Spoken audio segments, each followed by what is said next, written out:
Bien, como pueden ver hasta este momento, no había disco duro, no había posibilidad de utilizar el disco duro para almacenar el sistema operativo o los programas del usuario o poder hacer alguna especie de intercambio con el disco duro. De hecho, las memorias hasta este momento eran muy pequeñas y, y- y bueno, había que hacer malabares para poder administrar la memoria con memorias muy pequeñas. Siguieron habiendo memorias muy pequeñas, sin embargo, en el siguiente esquema ya tenemos la posibilidad de utilizar un disco duro, un medio externo que no fuera la memoria RAM. Obviamente, esto implica que, de acuerdo a las velocidades que dijimos, pues sí va a ser muy lento el sistema. Va a ser muy lento porque, pues al utilizar el disco duro, que es mucho más lento que la RAM, hay que esperar que el disco duro trabaje, que responda, que almacene, que nos dé la información. Y eso, pues les vuelvo a repetir, hace que el sistema operativo se haga un poco más lento. Sin embargo, fue una buena opción. Imaginémonos el siguiente esquema, donde tenemos una memoria RAM pequeña, entra un proceso A trabajar, ocupa un espacio de la memoria RAM, después llega un proceso B, este proceso B ocupa otro espacio de la memoria RAM, después llega un proceso C y ocupa otro espacio de la memoria RAM. En este momento ya solamente queda un pequeño espacio muy pequeñito para que otro proceso pueda llegar. Y si el proceso es muy grande, más grande que el espacio que queda, pues no va a poder trabajar dentro del espacio que queda disponible. Por lo tanto, entonces se tiene que hacer un intercambio.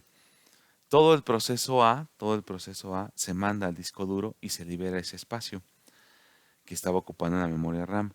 Por lo tanto, ya puede entrar en ese espacio un proceso D. Si necesitáramos que entrara otra vez A, que fue mandado al disco duro, pues en ese momento se tiene que liberar ya sea D o B.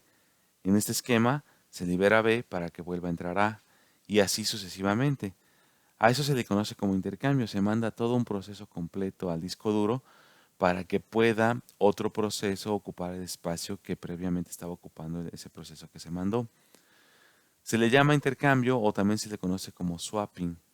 Hoy en día la mayoría de los sistemas operativos ocupan un espacio de swapping para poder mandar procesos o información hacia el disco duro o hacia el medio que se esté ocupando y no ocupar tanto en la memoria RAM.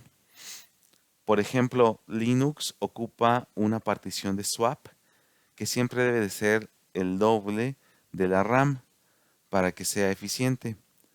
El sistema operativo Windows también la ocupa, nada más que ocupa particiones del disco para espacios de recuperación o para almacenar alguna especie de información que a lo mejor es demasiado en el disco, en la RAM, por parte del mismo sistema operativo, no tanto para los procesos de usuario.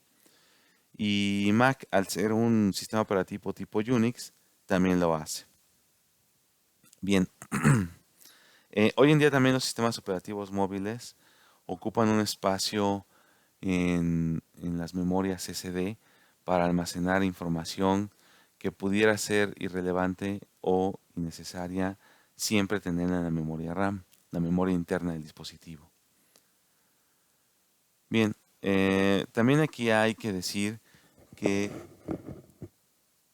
muchas veces los procesos que están dentro de la RAM pudieran llegar a tener necesidades de crecimiento. Entonces, a alguien se le ocurrió que el proceso que está dentro de la RAM podía tener posibilidad de crecer. Entonces, se creó lo que es la asignación dinámica de memoria. Y para eso tenemos dos tipos de esquemas. El primer esquema es donde tenemos un proceso A y se deja un espacio entre el proceso A y el siguiente proceso, que es un proceso B, para si hay necesidad de que el proceso A crezca, pues entonces pueda ocupar todos esos espacios de direcciones. Igual al proceso B se le deja espacio para crecer. Esto tiene desventajas porque obviamente si estamos hablando de que en estos sistemas la memoria era muy pequeña y todavía se le daba al proceso la posibilidad de crecer, pues ya no había cabida para que otro proceso pudiera entrar. Ahora la administración, si se te ocupaba el intercambio, era todavía más compleja. Bueno, a alguien más se le ocurrió que internamente el proceso podía crecer. Hay dos espacios dentro de un proceso que son, em, que es común que crezcan, que tienen tendencia a crecer, que es el espacio de datos del proceso y el espacio de la pila.